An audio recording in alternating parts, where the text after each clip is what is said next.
자, 2026년 세계 경제는 과연 어떤 모습일까요? 우리가 앞으로 마주하게 될 이 거대한 변화, 그 지도를 지금부터 함께 펼쳐보려고 합니다. 2020년 세계 경제를 딱 하나의 숫자로 말해야 한다면 바로 이겁니다. 3.1%. 근데 이게 그냥 경제가 좀 천천히 가네 이 정도의 의미가 아니에요. 우리가 알던 시대가 끝나고 완전히 새로운 판이 짜이고 있다는 뭐랄까 강력한 신호탄 같은 거죠. 보세요. IMF, 세계은행 같은 쟁쟁한 기관들이 전부 다 똑같은 얘기를 하고 있어요. 바로 저성장 시대가 온다는 거죠. 자, 그럼 이 새로운 현실이 우리 일상이나 비즈니스에 구체적으로 어떤 영향을 미칠까요? 한번 깊숙이 들여다보겠습니다. 그래서 오늘 이 거대한 변화를 제대로 이해하기 위해서 이렇게 네 부분으로 나눠서 살펴볼게요. 먼저 저성장 시대라는 새로운 현실을 진단하고요. 그 안에서 벌어지는 거대한 분기점을 보고 우리를 위협하는 3대 리스크는 뭔지, 그리고 마지막으로 앞으로 나아갈 길은 어디인지 함께 찾아보겠습니다. 자, 여기서 진짜 중요한 포인트가 뭐냐면요. 이게 그냥 잠깐 경기가 안 좋다가 많은 그런 일시적인 침체가 아니라는 겁니다. 성장 속도는 둔해지고 리스크는 계속되고 정책을 결정하기도 정말 어려워지는 그런 시대로의 근본적인 전환, 패러다임 시프트가 일어나고 있다는 거죠. 그래서 2026년의 경제 지도를 그려보면 딱 이 네 가지 키워드가 나옵니다. 첫째, 전반적으로 성장이 느려요. 특히 선진국들은 더 그렇죠.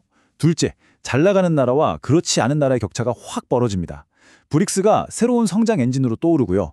셋째, 지정학적 문제나 국가 부채 같은 리스크들이 계속 우리를 괴롭힐 거고요. 마지막으로 정부나 중앙은행이 이러지도 저러지도 못하는 아주 어려운 정책적 줄타기를 해야 한다는 겁니다. 그런데 말이죠. 이 저성장 시대라는 게 모든 나라에 똑같이 적용되는 이야기가 아니에요. 바로 여기서 세계 경제가 두 갈래로 나뉘는 거대한 분기점이 나타납니다. 말 그대로 완전히 다른 속도로 달리는 두 개의 세상이 생겨나는 거죠. 이것 좀 보세요. 이 격차가 정말 엄청나지 않나요? 선진국들이 1.5% 성장하려고 끙끙대는 동안에 신흥시장은 4.1%, 거의 3배 가까운 속도로 막 질주하고 있는 거예요. 이건 뭐 세계 경제의 무게중심이 어디로 옮겨가고 있는지 아주 명확하게 보여주는 거죠. 자, 구체적인 숫자를 보면 이 변화가 더 확 와닿으실 겁니다. 특히 인도가 6에서 7%, 중국이 4에서 5% 성장을 이끌면서 브릭스 국가들이 G7의 성장률을 그냥 압도해버립니다. 이젠 명실상부한 세계 경제의 새로운 엔진이 된 거죠. 반면에 이쪽을 보면 유로존 같은 전통적인 경제 강국들은 어떨까요? 독일 같은 핵심 국가들의 산업이 주춤하면서 구조적인 문제에 부딪히고 있어요. 이게 바로 선진국 전체의 성장 발목을 잡는 요인이 되는 거고요. 문제는 이렇게 겨우겨우 이뤄내는 이 낮은 성장마저도 안전하지 않다는 겁니다. 지금 거대한 폭풍이 몰려오고 있거든요. 세계 경제를 위협하는 세 가지 큰 리스크 한번 제대로 파헤쳐 보겠습니다. 첫 번째 폭풍은 바로 지정학적 갈등입니다. 뭐 미중 갈등이나 우크라이나 전쟁 같은 거요. 이게 그냥 먼 나라 뉴스가 아니잖아요. 당장 에너지 가격, 물류비에 영향을 줘서 우리 지갑을 위협하고 기업들은 불확실성 때문에 투자를 망설이게 만드는 아주 현실적인 문제입니다. 두 번째 리스크는 공급망이 완전히 바뀌고 있다는 거예요. 예전에는 무조건 싸고 효율적인 게 최고였잖아요. 적시 생산이라고 하죠. 그런데 이제는 분위기가 바뀌었어요. 좀 비싸더라도 안정적이고 안전한 게 먼저다. 만일을 대비하자는 거죠. 물론 이 안정성을 얻는 대가로 단기적인 비용 상승은 우리가 감수해야 하고요. 그리고 마지막 세 번째, 정말 산더미처럼 쌓인 빚입니다.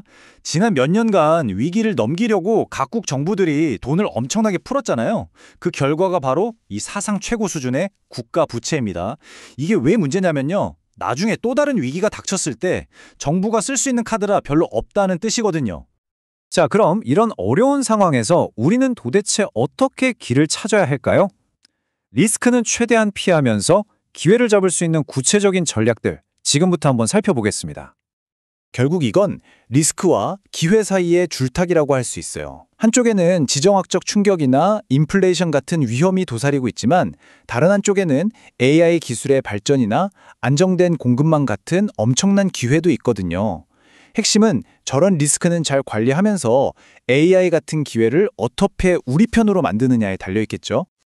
그래서 이 새로운 시대에서 살아남고 또 성공하려면 딱 이 세 가지 전략이 필요합니다. 첫째, 외부 충격에도 흔들리지 않게 회복 탄력성을 키우는 것.